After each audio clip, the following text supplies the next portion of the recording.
is going on, everybody? Welcome in to the North End Podcast, episode 45. My name is Zach Graham, your host here on the North End Podcast, joined, as always, by my good buddy.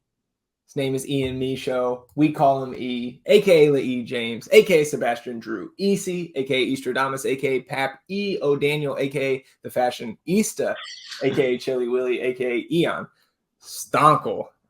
E, sitting here on a Sunday, kind of I don't know what kind of sandwich to call it, but we had a sandwich of Austin FC action this weekend with FC2 on Friday, the first team, and the U15s on Saturday, and then the U15s today. We'll talk about all of that and nothing about the weather, although last night you did bring up to me, well, I guess we're talking about the weather tomorrow. How are you feeling, man? I'm doing well. Did a little yoga before the show. I had to cleanse my chakras after the game last night. Mm-hmm. But other than that, I'm doing well.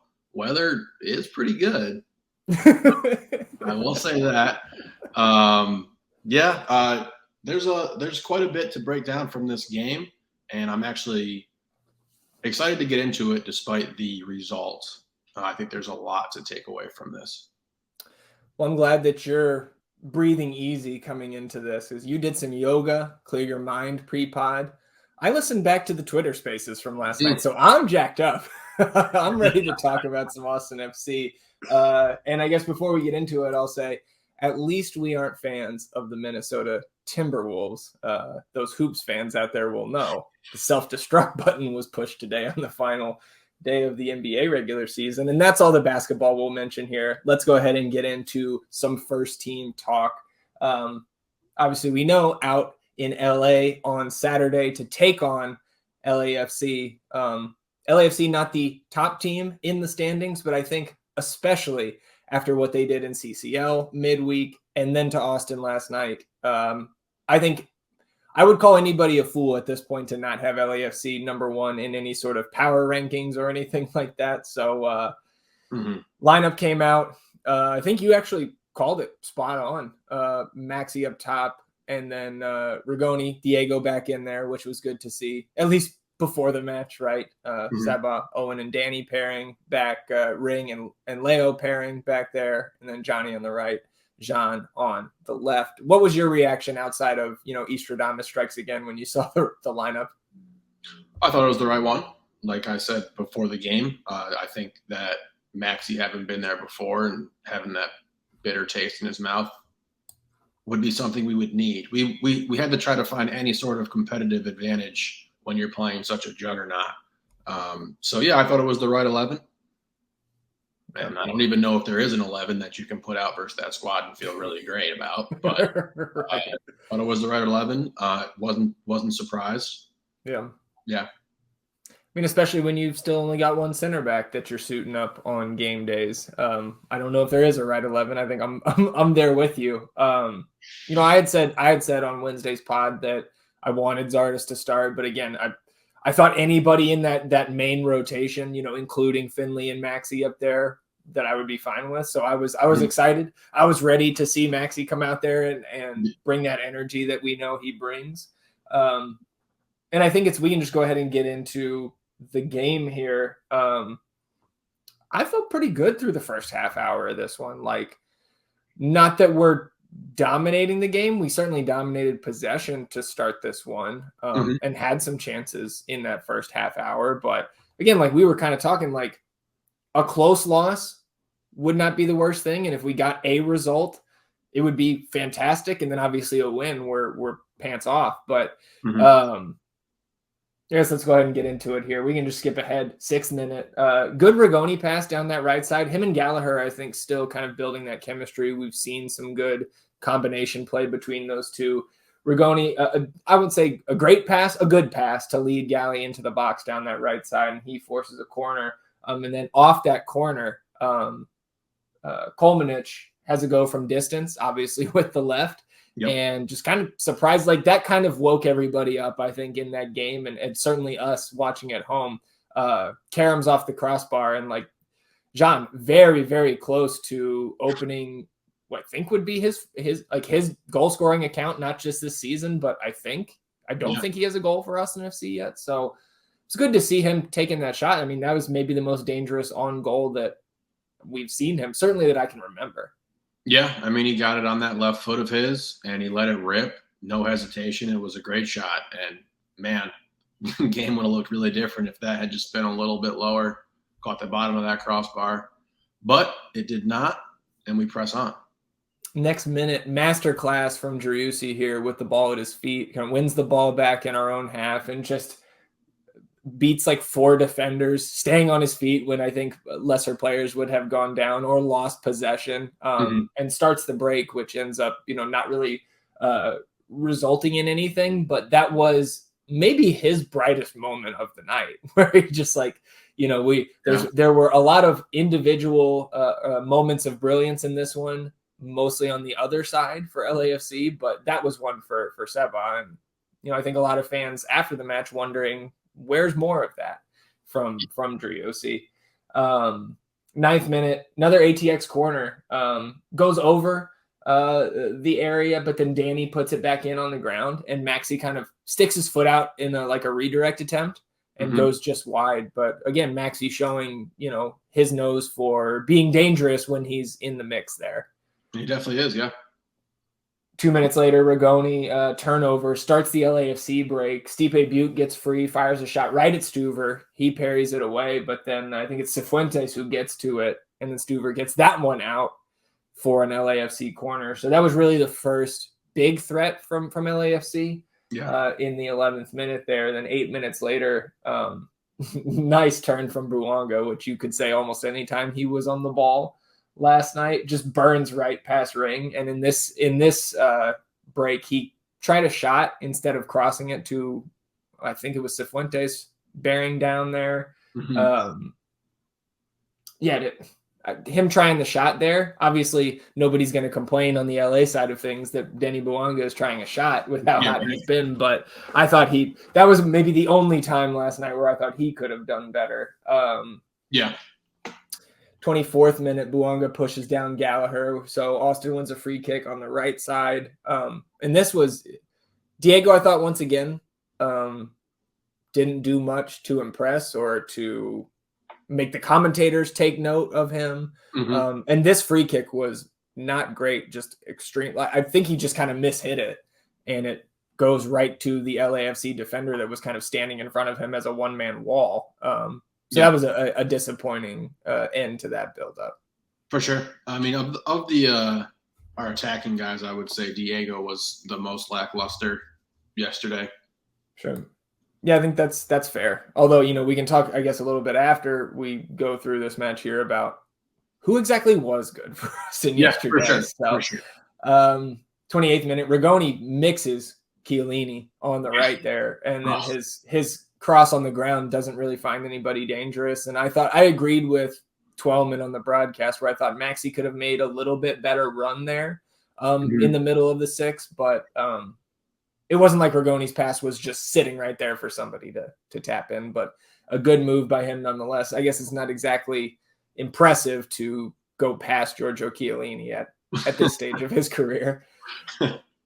30th minute, Driussi gets hit in the face by Kellen Acosta, goes down, gets checked for a concussion. And I thought, on the rewatch today, you look at the game momentum charts, the flow charts on any of the analytics sites, and 30 minutes is right where Austin ceases to be a threat at all. Yeah. And you can't confirm this, but I feel like maybe that stoppage in play is really what started to turn the tide here, because it matches right up with the play where Driussi got hit and then has, game stops for 2 or 3 minutes. It had an impact for sure. And we were, like you said before, we weren't creating a ton of great looks, but we were rolling really well, and the passes were crisp. And he gets hit here, and I thought they were going to not let him back in the game just due to all the concussion stuff that they have to implement. But yeah, he comes out for a little bit, and the stoppage, I don't know if something changed, if Cherundolo saw something and implemented some sort of tactic right then and there, but definitely the tide switch here. I think to that point, I guess on Driussi, right? We were starting to panic when they're clearly doing the concussion test on the field, flashlight in his eyes, all that stuff. So it was like, how bad would it have gotten if he had to come off then?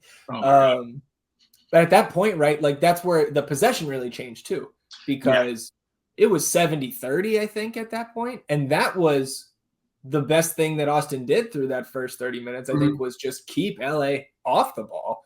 Like keep away from them was not a bad strategy last night.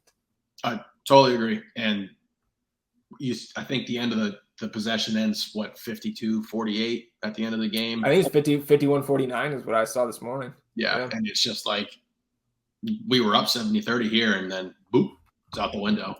Yeah. I guess since we are doing this live, if you're just listening on audio, you won't be able to see this, but you can go to FOTMob and see this. I'll pull this up for you here. The game flow from, where's my FOTMob? Here it is. I mean, look at that. Yeah. That's minute 30. And then look at all the gold after that, right? Especially in that middle of the second half. There's no green in sight. Oh, that's nothing just there. Onslaught. Yeah. Yeah. So, and 38th minute, again, after that restart is where multiple LAFC buildups really start to shift the momentum. And then shortly after that, 40th minute, Stipe Buke working on the left again against Gallagher.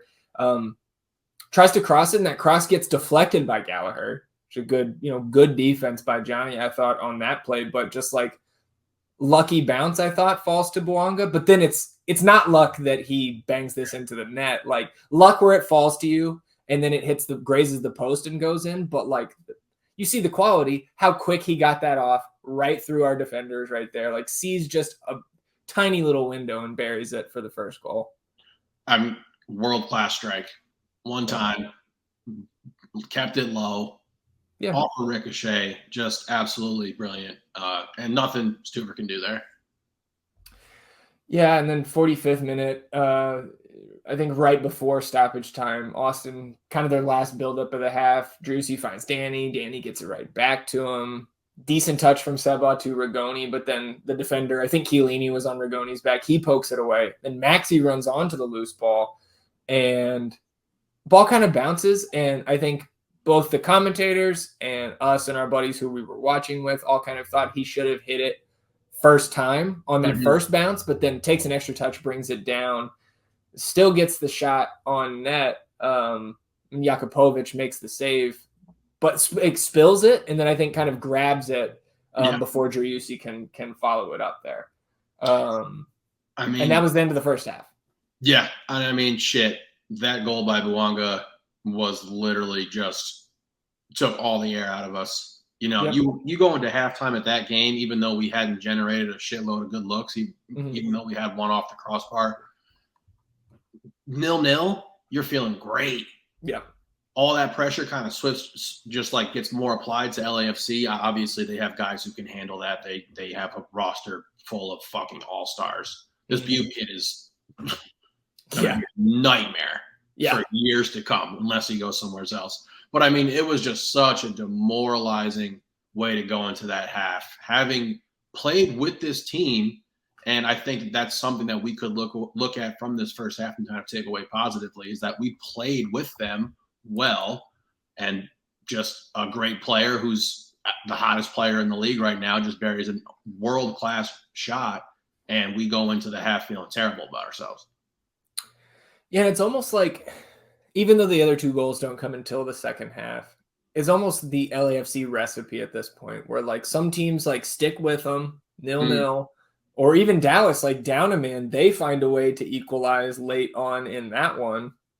And then Bouanga comes on and there's is the hero again. Like Bouanga seems to just be, he comes in waves. Like he finds that first one, and then that just like juices him up for the second one. It's almost like in like NBA Jam, right? It's like 1, 2, 3, you're on fire. Like, I don't know, man. He's out of this world right now.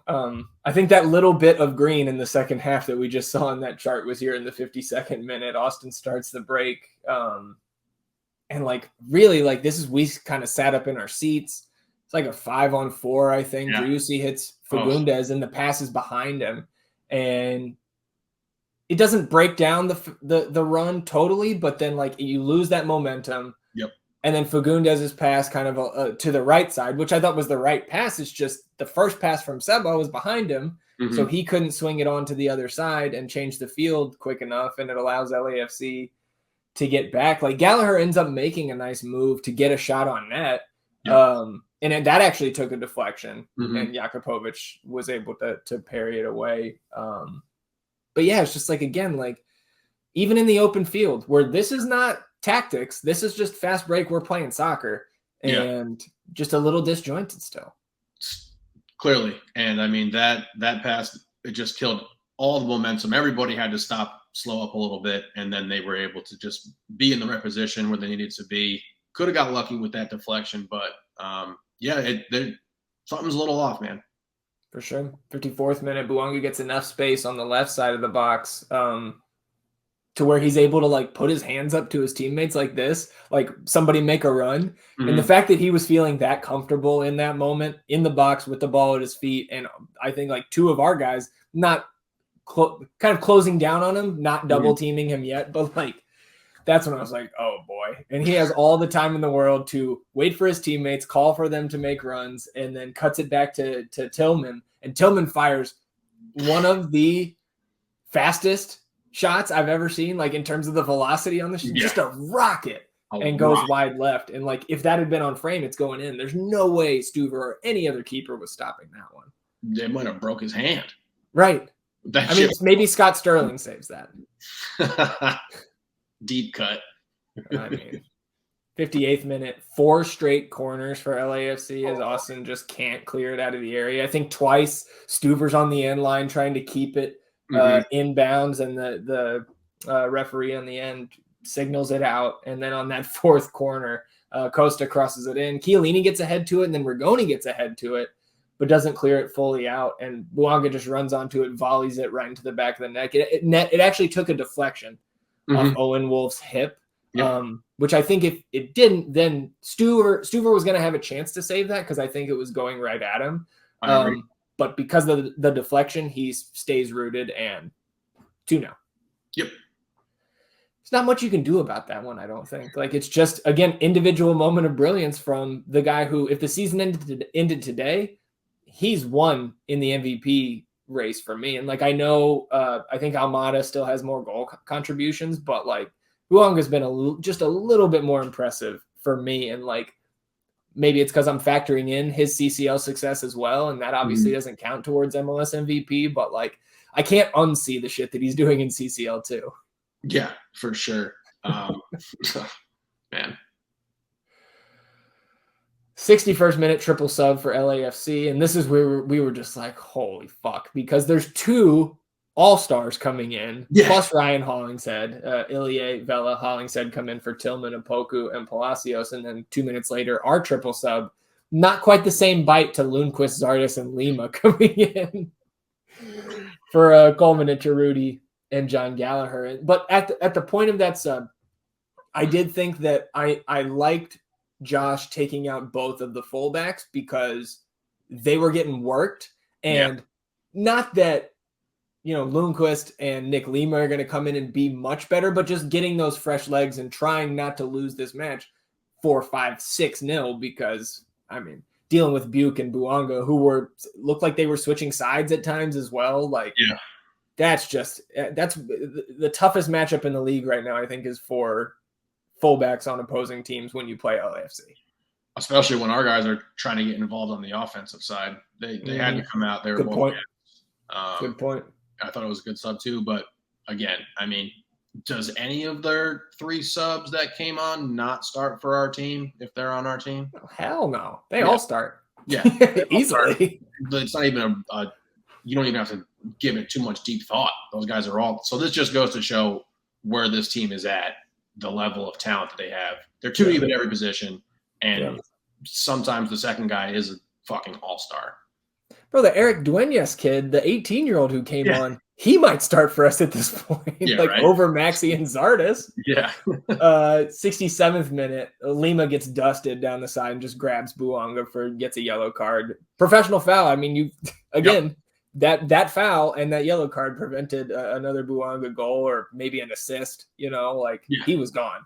Yeah. The next minute, Palencia crosses it in.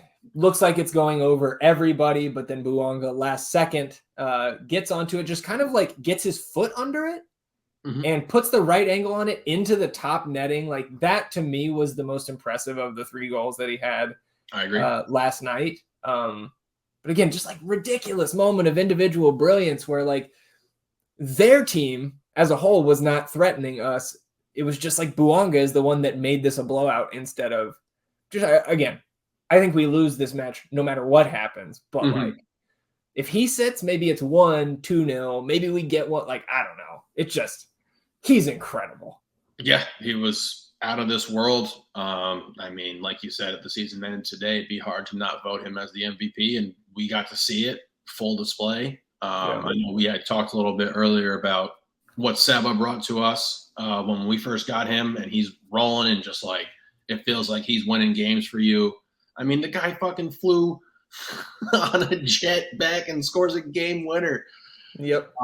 It's incredible. And yeah, I mean, like I said before all of this, there's a lot to take away from this game, and it's just that we really got dunked on by one dude. Yeah. Yep. And, I think too, he's so, I was watching him a little bit off the ball last night as well. And the work he puts in when he's not the guy in the spotlight is still, that is, it reminded me of Seba because we know Driussi does so much that doesn't, whether it's on either side of the ball with Driussi where he's got a great motor. Yeah, and he also will create, he'll create opportunities and maybe doesn't show up getting an assist where he starts up, the Montreal goal, right? He's the one he was the catalyst for that fast break to win that game at the end. Yeah. But he's never done what Bouanga did last night. He's won us games individually, but he's never just hat trick individual. That's just. Yeah, no, it was out of this world.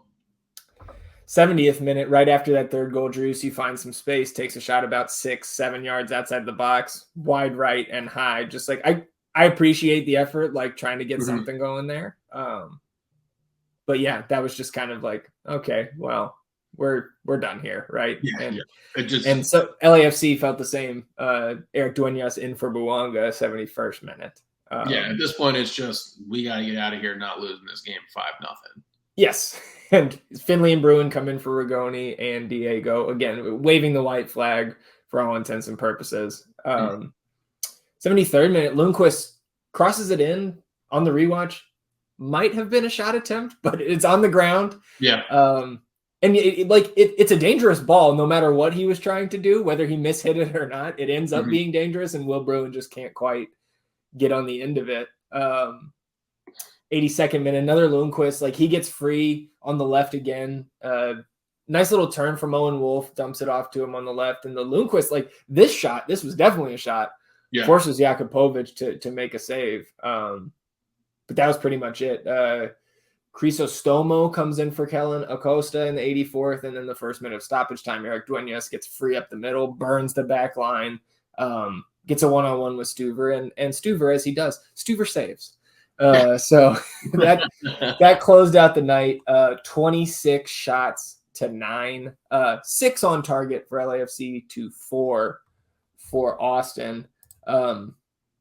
XG tells the story here. 1.54 XG for LAFC, 0.36 for Austin. But this is where I wanted to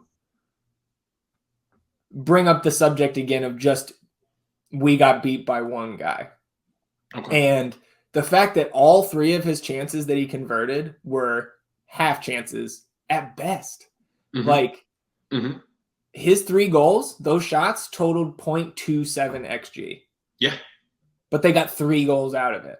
So again, some of the I'm not suggesting that Austin FC should have gotten a result from this game, but I do think that they were a little bit unfortunate, clearly in terms of the underlying numbers, if that's what we want to call them, right? The analytics here, LAFC Bouanga did get a little lucky, but that's what happens when you combine that type of skill with the opportunities that he took. Absolutely. I don't have much more to add to it. I mean, he just capitalized on things that people shouldn't capitalize on and got a fucking hat trick out of it. The bounce off of Owen. I mean, you did ask, how could you stop that? And the only way you can stop that is to not give the team 4 consecutive fucking corner kicks. Yeah. Like, and we were asking for it with that. I mean, he just made plays that were, and he made it look easy, which was the most upsetting part about it. But yeah, nobody on our side played particularly well. And he was just out of this world, and that's the difference in this game here. And again, I'm not also never trying to suggest that we could have won this game in LA. Right.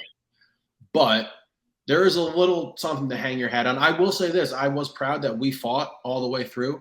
Even when we brought Bruin on and Lundqvist, we might have been selling out with those guys all the way up. But we fought hard. When we lost to Houston, we quit. Yeah. We quit in that game, and that was what made me personally really upset and sick. In this game, we did not quit. Yeah. We're just outclassed. I mean, this is one of the fucking best teams in the continent, right? Like, hemisphere, maybe? Like, yeah. We have to acknowledge that, this was a David versus Goliath matchup, and I understand that we've beaten this team twice, and we really last year already at our house, but it was last year. Yeah. And then when we saw in the game that mattered, the game that counted, the superior team won the game. Yeah. Well, is it fair to say at this point that just through, again, the 6 games for us, I think 6 for both because they had that week 1 match postponed, through 6 matches for both teams, like LAFC, I feel like is better than they were last year. Yep. And we are a step back, at least to this point. And so because of that, I'm not surprised that we didn't go in there and win. Even though I predicted a draw, right? Yeah. I mean, 100% though. I'm going to turn you into a liar right now. Okay. You did say earlier that we wouldn't talk about basketball again, but today was the last season for the NBA. Last day of the season, Last day of the season for the NBA regular season. If you looked back and you went way back, the Jazz and the Blazers were in first place in the Western Conference through the first 15 games of the season. Yeah. So a lot can change. They're definitely better than they were. We are a step back. We look a little confused. We're frustrated.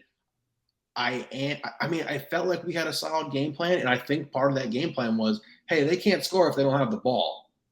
Right, for sure. And I think that was part of our game plan, and we executed it pretty well until the Seba potential concussion. Yeah. And it's, what's a winning strategy versus that club? I'm interested just because apparently everyone knows how to coach this team. What's the winning strategy versus LAFC? If you're just going to say, oh, what we did last year, well, yeah, okay. They beat our ass when the game mattered the most. Yeah. Well, the game at home for sure when Bale was out there, we talked about it on that episode after the match that Bale was not it was almost like we were playing a man up in that game when he was on the pitch because he didn't care. No, did not care. But he did care in the Western Conference. When it counted. Yeah. Another thing about this match too is if people can't tell, and again, we try to be positive and rational and have perspective here, but I don't want to speak for you. I'm getting more frustrated by the week, of course. But I also don't think, and we had some fun over the bye week with the Bali's Army and the Bryan Bros and the differences in thought process between those 2 groups of fans. And I feel like I saw some people taking last night's result and pushing them over the edge one way or the other. And I just don't understand how you can do that.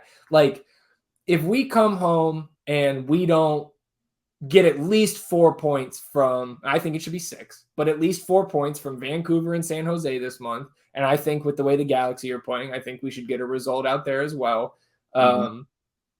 then like let's start.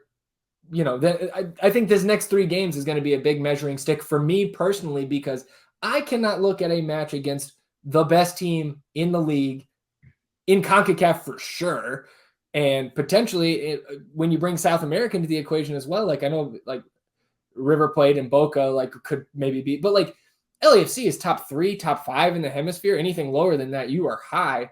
And well, yes, I am. Yeah, well, you know what I mean. Like that should not, we should not hold this match, this result against the team. The body of work so far, sure. Like I'm with you. We're frustrated. The players are frustrated. The coaches, all those guys know that the fan base is frustrated and that they're not performing up to their own standards, because we know those guys wanted to come in and compete for multiple trophies this year. I mean, sorry. I was just going to say, I think that's the perspective that I feel like we're missing in the fan base last night. Not everybody, but just in general, is that game is that's not the one to flip from Brian Bro to Bali's Army, right? It's not LAFC. And that is also not the game for people who are on the Wolf out train, or Zardes should never play again, or Rigoni should be benched. That game is that's not the one to do it. I'm sorry. Vancouver comes along and we have a similar result against them, or we drop all 3 points at home, then I'll be with you. We'll have a much different tone a week from today. But LAFC just doesn't do it for me. The way that they're rolling right now and how much we've been struggling, I can't make that connection. Yeah, I'm with you there. And look, we have to compartmentalize these things, right? Mm-hmm. It is a look. And for a lot of people, this might not be what they're quite understanding right now, is that, and it's a tough pill to swallow, is we are clearly not a championship level squad. No, at least not right now. Not right now. And the thing is, I don't know what else you can do outside of having some huge impactful transfer or loan come in, which but if you just look at these, like, this isn't a fucking Mighty Ducks movie. Like, they are significantly better than us everywhere, And like, so we have to be able to acknowledge that, like, we're not in their class right now, and that can change. Mm-hmm. We also have to acknowledge that it's okay to be frustrated right now, because we aren't generating chances that this team should be generating. And at this point, we need to look at that a little deeper. Is that your biggest worry right now, is the offense? My biggest worry right now has been my worry for the majority of this season, in that the locker room is fucked up. There's some, it's just it just doesn't feel the same. And I don't know if that's just because I've gotten more into the Austin FC social space now. And I'm more, I'm on Twitter with us, and I'm looking at what people are saying and things like that, and watching people react. Confirming the Twitter account. We do this every time, bro. I don't know. And then to look at it from where it's like, okay, where do we want to be? Where can this team actually be? And then if you're playing a game and it's, a single win or go home, it's a toss-up, and you can do something. A lesser team can pull out a victory. So I'm not saying that all hope is lost. Yeah, things need to change, and this is not the team that we need to compare ourselves to right now. Yeah, let's play San Jose. We'll see where we're at. Take a deep collective breath and go from there. But and at the same point, both these two things can be true. Where yes, the frustration is growing. Like, the chances that we should be having are not coming. Yeah, and then credit to Jorge Iturralde on this quote from Danny Pereira last night. He says, LAFC is one of the best teams, if not the best team in MLS. We must keep improving. We're playing with a different formation, and we have to finish perfecting it. So now the players acknowledging now that they're not jiving quite yet with this new system. And I think one thing, like, you look at the heat maps from last night, and there's just this big gap in the middle. It feels like I don't know if it was LAFC's defense or just our tactical struggles continuing, or a mixture of both, where they just kept like a dome around the middle of the field where we couldn't. The ball was not progressing in their half through the middle of the field. They were forcing us down the flanks, and it wasn't working very well, especially on that left side. On that left side, we were struggling. You know what's coming. Yeah. And I mean, I felt like Diego had a lot of room to kind of work yesterday. He was floating around the majority of the pitch, at least in that first half. Yeah. And, you know, and I was looking at, I can't remember exactly where I was looking at, but just where the shots were coming from, the opportunities for them, and then for us. And we are just not getting looks that are like dangerous looks outside that 18 in that center area. And that's kind of been the story for the whole season, really. Yeah. And not that we thrived on those kind of long distance shots coming off of, you know, some sort of pass to the middle of the field. But it does open things up. And particularly if we're trying to go to the outside, bring those fullbacks up and get them involved, and then push more of our skilled players to the middle of the pitch, we do got to open up the defense a little bit, especially when the left side of the field, they know what's coming from Komanic. The left-footed cross is coming. Yep. I think, you know, again, man, like, so, like, getting Julio back is going to be huge. Like, Radovanovic, we could talk about him in a minute. He's in Austin. Like, he could be a player for us that helps solidify what we're trying to do. Because I know one thing, we all know one thing is for sure, that whatever Wolf's new tactics are that he had coming into this season, he wasn't playing in those tactics with one fucking center back. Yeah. Everything's out the window when you got to put Alex Rank back. Yeah. So this is on the fly, and it's not going to look like this, I wouldn't think, when we have those guys healthy. I mean, absolutely. And look, you know, doing a change like this and making this kind of tactical switch, you have to have some patience. And, you know, it's much better to go through these growing pains now in the first quarter of this season, work the kinks out, and then be humming in the second half of the season. And that's the goal. Like, again, we'll bring it back to the NBA again. The beginning of the season is vastly different than how it's going to look at the end. So I hope that we're steamrolling back by then, and we're working through this process. I think one of the things I'm most worried about is I don't know if our dudes have bought in totally to it. And I think that might be where part of the fracture is coming, because it looks like some people are uncomfortable, you know, and dealing with that is difficult when you're trying to, you know, play the sport you love and be very successful at it. So that's, I think, where part of my largest worry is from the locker room, is it seems that there's a little bit of frustration with what certain players are being asked to do. And, you know, if it's not broke, don't fix it, can come to mind when we're looking at how successful the season was last year in terms of how we were generating chances and goals. But I still believe in this process, and I'm here for it, and this is part of it. And we got lumped up by a fucking all-star team. Like, all right. Yeah. On the road. And they wanted us. That also could not. So, like, when they fell asleep on us last year, they were not asleep this year. They gave out the fucking promo goods. My LAFC buddy sent me a couple pictures of it. And I'm like, you dog.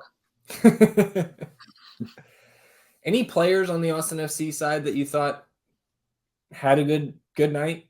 I think for me, Stuver. Even though, like, I guess it's tough to say when you let in 3, no matter how you let him in. But, like, I don't think he could do anything about the 3 that got scored. No. I mean, and also, again, the fucking second goal got deflected. It deflected in and ricocheted in. There's something up with – we need a couple of those, man. Stuver, I thought Leo was fine. Not that he was, like, great, but I thought he was fine. I thought he was fine as well. Rigoni in the first 30 minutes of that game was quite threatening. Sure. I really wish that one play where he beat Chiellini could have delivered a better ball there. But he fell off pretty quick. And right around that 30, 35-minute mark. We all did. No, there was not a lot of there wasn't really too many guys that looked impressive. So I imagine this has to do with the goals that were let in, but Leo, our lowest rated outfield player in that game with a 5.7, which surprised me. The other lows on the team, Diego 6.1, Danny 6.2, which I was also surprised by. I thought Danny was solid last night. But again, I'm not sure what all goes into that algorithm that grades these players. So I just thought that was interesting because you brought up Leo. I thought the same thing, and the algorithm says no. So repent. I mean, Diego just not impressive. He's not the same player so far that he was last year, and neither is Seba. Like, man, you could like Driussi. I know he's our best player. He's our most talented. He's our highest paid player, and all of that is deserved because of what he did last year. But this man hasn't scored since February. Yeah, no, they've gotten a bit of a pass because especially Driussi. Yeah, and bro, you got the armband. Yeah, like whoever, whether that was a clause in your contract that you wanted to sign the extension as you had to be made the captain, or whoever made that decision, whatever went into it, you now have to step up and at least be more productive. At the very least, he's the one that needs to be on the score sheet, not I mean, of course, Zardes, Rigoni, Diego, Maxi, all those guys need to contribute up front, but it starts with Driussi, man, especially now that he's the captain and he's not performing up to standard. So for me, obviously I've been critical of Diego. I've been critical of Maxi and of Zardes much more recently, of course, because I was one of the last holdouts on him and on Rigoni. But I think now that I'm putting Driussi number one for me, because you can't allow yourself to be taken out of every match just because the other team schemes for it. Figure it out. And part of that's on the coaches as well, but you got to go out there and do it as a player. And he has not shown up since the chip over Berkey in February. Yeah. On the score sheet, at least. Again, he does plenty every game, but plenty is not, it's just not enough. You got to be that guy that is exceeding the underlying numbers and the guy that's creating something out of nothing. That's why you're paid what you are. And we don't even know what that number is yet, but it's going to be top 5 in the league, I would imagine. Yeah. I mean, and look, Zardes, Rigoni, Diego, Maxi could all be playing out of their minds. But this team goes as Seba goes. 100%. That is what we do. So, when we were talking about, Rigoni getting 10 goals and Zardes getting 12 in his sleep, that was that was just, whipped cream on our Sunday from doing his normal shit. And I see that's another thing is it's I just don't I can't, especially with Seba, it's hard to read. How is the tactical change impacting what he wants to be able to do? Because obviously we got to get him the ball. We got to get him the rock. Yeah. We're consistently going outside, and then crossing it in and getting these crosses. I don't know if that maximizes his abilities on the pitch. He's good in the air. He gets up. He likes to go get a header every now and then. I don't think that's not his best quality. I agree. I mean, the fact that we got Maxi out of there after 60 minutes, got John out of there in 60 minutes, got Emmy, got Diego out of there in 70 minutes. All those guys should have fresh legs for next Saturday. And obviously we'll preview Vancouver on Wednesday night's episode. But you guys, there has been a lot of talk through multiple matches so far this season about must win. Is this a must win? This and that. I think this is a must. You have to get 3 here. Not in the grand scheme of things, but for the psyche. For the psyche of the fan base. And I think probably for the team as well. Coaching staff and the players need a result that is expected. And it kind of goes back to what I was talking to you about when we were walking to the Colorado match from the car. Was it's just a different vibe this year as a fan, because last year it was, man, we've been so hot lately, and like, what if we beat this team? Like, they don't know what's coming. And now it's, man, fucking Colorado's coming in here. They suck. If we don't get 3 points here, like, what are we gonna do? And like, I'm gonna have that. Like, Vancouver's been a little bit better, and Vancouver's still alive in CCL, but I'm still walking into that match thinking we need 3 here, or else it is. I am not satisfied as a fan if we don't get 3 next weekend. I feel you. I'm not going to call it a must win, just given where it is. But yes, this is shit will definitely be on fire for a lot of people. If more than it already is. Yeah. Well, let's talk some good results here. You know, we talked about the Austin FC sandwich that was this weekend. The bread on the sandwich was delicious. I don't know what the fuck was in the middle there, but let's talk last business day first. Austin FC 2 taking on Tacoma Defiance on Friday at Palmer Field. Let me pull up that lineup, so we can just kind of relive that experience, because it was really cold out there on Friday. And I think the weather had something to do with the stands not being full, not sold out this time. But the rest of it was pretty damn fun, man. Starting 11 here, Lawson net again, same center back pairing with Keller and Sal. Hafferty wearing the armband again. Check Touré in for Charlie Asensio on the left. Rest of the team, Alonso Ramirez, Steve Louis-Jean getting the start. Noel, David Rodriguez, who was playing with a cast on his hand, which was impressive. Yeah, he's good, man. AOC up front, and then our boy CJ Fodre getting his first professional, or not first professional start, first start in Austin FC uniform on any team. Obviously, CJ, a pro before he was at San Diego State last year. Pinot, Pinkham, Asensio, Bobo, Micah, EJ, Valti, and Vela off the bench. Eric Lopez was, of course, the backup keeper. So, you know, I don't think we need to talk too much about that, but lineup reactions for you. I think obviously both of us were pumped to see CJ getting the start. I love this team. I love this team so much. Do you like them more than the first team at this point? Right now? Yes.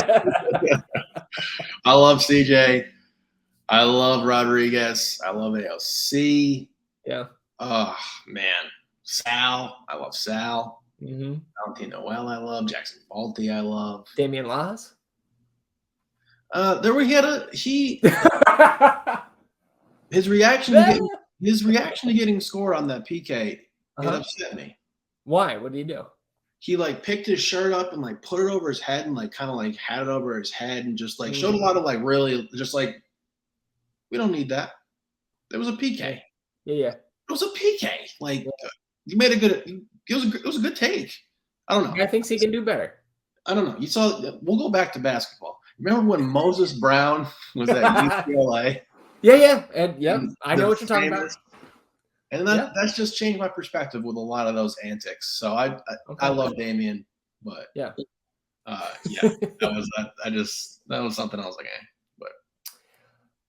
and then I guess one thing that we noted once we got there was, holy shit, these guys are giant, especially one of their center backs. And I apologize to Sissoko for maybe mispronouncing his first name. Abdoulaye Sissoko was wearing number 92. He's a giant. He also had 24 appearances already for the Sounders. Danny Leyva, who was starting in the defensive midfield, has 53 appearances for the Sounders. Reed Baker Whiting, he was our buddy there on the right side in the second half. He has 6 appearances for the Sounders. All 3 of those guys were part of the group of teenagers that beat Austin FC at home in 2021. So, I mean, it was just right off the rip. Like, we get there, we see those guys, we kind of look up their background and be like, oh boy, well, this is a tough matchup. Like these are first teamers. And again, like I think we were standing next to the We Are Awesome TV boys. I think I told H, I was like, I can't wait a couple years from now when we're good enough to put somebody who's got 50 plus appearances for the first team down with FC2 just for a random Friday night. So I guess we can just go Kip gets called for a penalty. I actually was looking down when the foul was committed. Did you see what he got called for there? No, I did not. I don't think it was a handball. I think it was a foul. I just called it was off the corner. It was a corner. Mm-hmm. Balls in the air. Mm-hmm. Guy kind of ends up on the ground. Didn't even get a card for it, right? They just gave just gave the pen. Yeah, I don't know what happened. Yeah. Well, Sissoko was the one who stepped up and took it and just blasted into the net. You knew that was coming. That was just going to be a power shot coming from that guy. Yeah. So down 1-0 at the half, but then 66th minute, Travian Sosa gets a second yellow, so he gets sent off, and then the party is on because right around this time, we had a couple subs. Cristo Vela came in, Micah Burton came in, Charlie Asensio came in. I'm not sure quite which minutes they were, but for me personally, and I think a couple other people in the crowd, although I was just locked in at this point, Sissoko goes up to Micah Burton and literally shoves him and like gets in his face. And I don't know, man, that woke me up like, yo, fuck these guys. Like, let's get them. And I mean, first of all, like, just that's assaulting a minor. Micah Burton's like 16. He's younger than you have caps for the first team. Yeah. I mean, man, like that woke me up, and that made like I don't know if you could hear my fucking ass on the broadcast or not, but I was starting to call Tacoma players by their first name and really trying to get into it because those guys were clearly bothered by the environment. They were listening to what people in the crowd were saying. And once, I feel like for me, at least, once I got a hold of that, I was like, oh, well, these last 20 minutes, we're getting in these guys' head. Yeah. Well, we did. Yeah. I mean, the one point, I think it was after the first goal when Sissoko was near the sideline where we were, and you basically had an interaction with him, yelling at him, and he stared you down. And yeah, it was very satisfying. Last 20 minutes, that atmosphere there just elevated, and end up getting a PK called on Tacoma in the 84th. Alonso Ramirez buries it. I was actually at the time, like, I was surprised. I turned to you, I was like, Ramirez is taking this? And then you were more locked in on the PKs last Sunday, and you were like, but his PK last Sunday was great. Like, I love this call, and he buries it. So Ramirez having a great start to his Austin FC2 career. And then 4 minutes of extra time. Looked like we're heading to a penalty shootout and splitting points. And then Cristo Vela finds a gift in the middle of the box, taps it home at the death. Austin FC2 wins 2-1. The party is on. Congrats to those guys. 7 points now through their first 3 matches. Undefeated at Palmer Field. Is it too soon to call Palmer Field a fortress? Too soon. Okay. Just making sure. Checking in. We'll keep checking in. We got 2 more Austin FC2 matches coming up this week. That's one thing I actually forgot about. We should be doing a North Texas SC preview on this episode because that's Wednesday night. But I'm not ready for that. So what we're going to do is we're going to do it on the fly here. North Texas SC. They are affiliated with FC Dallas at this point. I believe that happened in 2018. This is actually, we just had the revenge game for Hafferty and Ocampo Chavez against Tacoma. This is technically, although I think at least one team removed, a revenge match for David Rodriguez, who started his professional career with North Texas SC. It looks like there are 5 FC Dallas first team players currently on the North Texas SC roster here. So we can look for more first team guys to be on the pitch against Austin FC2 on Wednesday. And this is I don't know what we call Copa Tejas for the next pro teams, but this is a Copa Tejas match for Austin FC2. So I know that I'm going to have to be working during this match, so I won't be able to make it out there. So I hope that everybody else who is free to go check it out goes out there and continues to support these guys on a double game week. Taking on Texas. It was a blast. Yeah. Oh yeah. And right now, North Texas SC sitting on 6 points through 2 matches. They obviously 2 wins there. They beat LA Galaxy 1-0 this past week on an own goal. And then their opener this year, they beat LAFC 1-0. 2 1-0 wins for North Texas SC. Unbeaten coming to Austin on Wednesday, 7 p.m. kick. Excited to watch that from home because I'll be finishing up work as that is kicking off. There we go. You could just get laid off. Yeah, you're right. You're right. Score predictions. Got to do it. Easterdamus. How much is Austin FC 2 winning by on Wednesday? I sense another 2-1 victory. All right. All right. 2-1. I realize if I just stick with that, I'll at least hit it somewhere on the line, right? Yeah. Somewhere down the line. Just like putting all your chips, roulette, sticking it right there, 2-1. All right, 2-1. I will say 3-0. Austin FC 2. Blowout. We're rolling. We got the bodies. And they haven't done enough on paper because I certainly have not watched any North Texas SC. I don't care who you're playing. LAFC, LA Galaxy, 1-0 wins, doesn't get it done at the pitch. At Palmer Field. It doesn't get it done. And rivalry match, we bring the juice. 3-0 win. Suck it, North Texas. Love it. Love it. The Fortresito.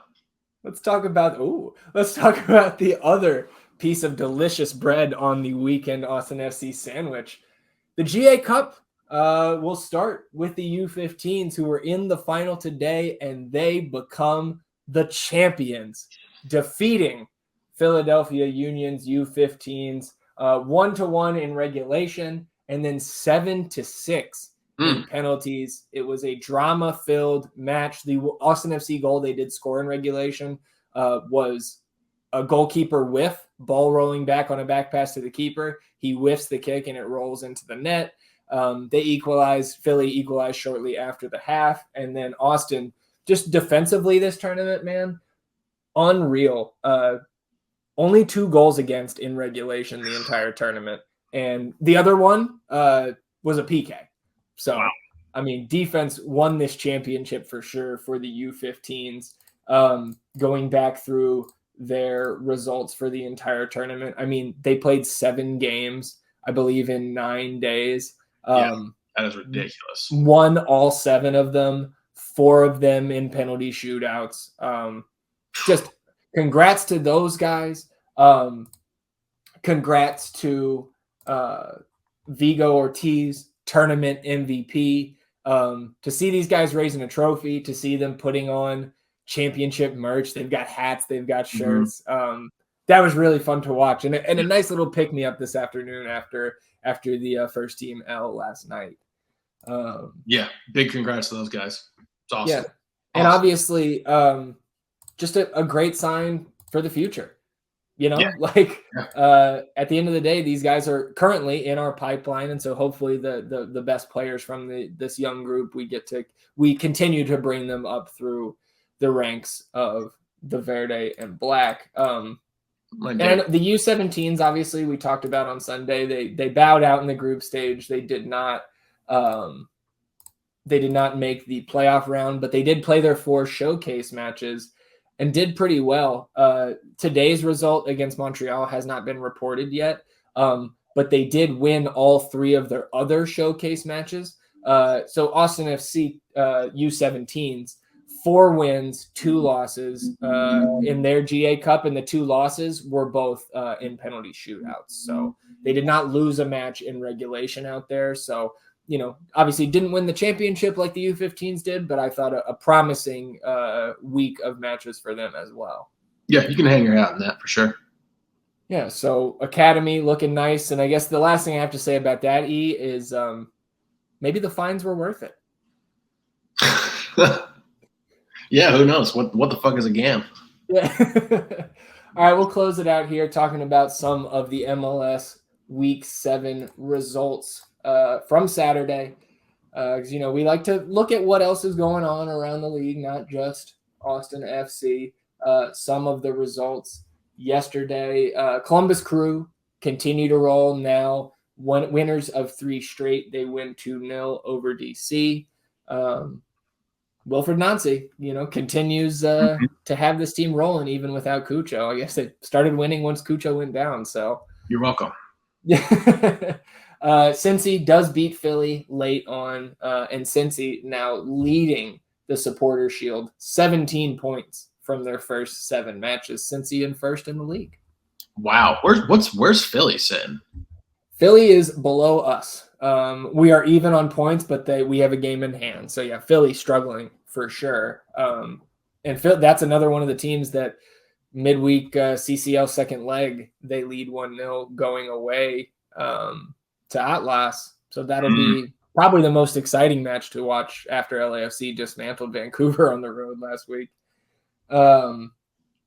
Revs also continue to roll. Easy matchup for them, but they take care of business in a big way, 4-0 over Montreal. Montreal still tied with the Galaxy and SKC as the last place teams in the Shield race, or I guess the Spoon race at this point. Now that's taking shape.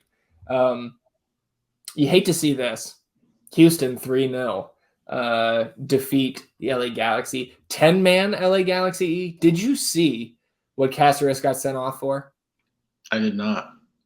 So this man has he's sitting on a yellow, and the official, I think it was Chilowitz, was on the game, and he's at the video booth they have a VAR review, and Caceres comes to him while he's watching the replay and starts complaining to him. Chilowitz turns around, second yellow, you're out of here.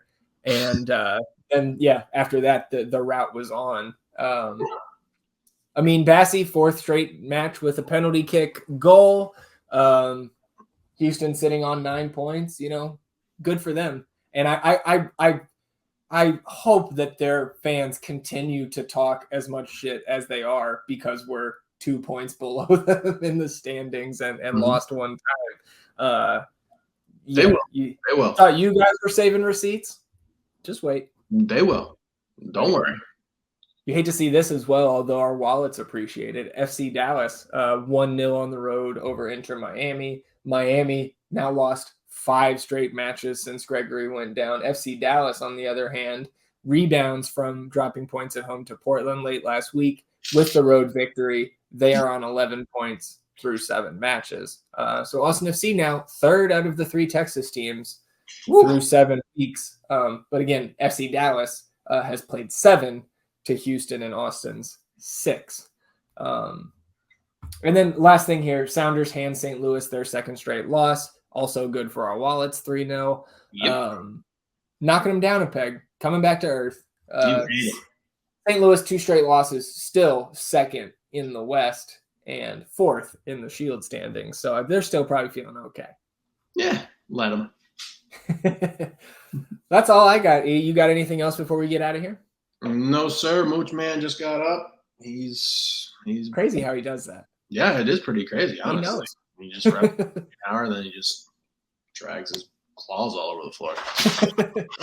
There he goes. A little shake. All right, everybody. We appreciate you tuning in here, episode 45 of the North End Podcast. If you've got 5 seconds to rate, review, and subscribe to the pod, wherever you get your podcast, we would greatly appreciate it. And if you're watching on the YouTube channel, hit that subscribe button. Helps us grow the channel. You can hit the notification bell to know when a new live stream pops up or an episode goes live. And on this video, hit that thumbs up button, like the video, help us battle the YouTube algorithm overlord. Atone for your sins, wash yourselves clean in the North End by hitting that like button. That'll do it for us here on episode 45. We will be back on Wednesday night, potentially recapping. We could go a little bit late, maybe recap that FC2 match. We will preview the match against Vancouver coming up this Saturday. We will also preview Austin FC2 against St. Louis City 2. That is next weekend as well. In busy times for FC2. Best ball update, week 8 picks, all the normal Wednesday nonsense coming up on Wednesday night. Appreciate you, as always, for being with us, rocking with us here on the North End. It's all going to be okay, everybody. We're going back home to Soccer Church, to Q2. We'll be together on Saturday. and that's going to be a great experience. At least walking in. Least walking in. Mm-hmm. Until then, everybody, he's E. I'm Zach. Vamos Austin FC, everybody. Goodbye.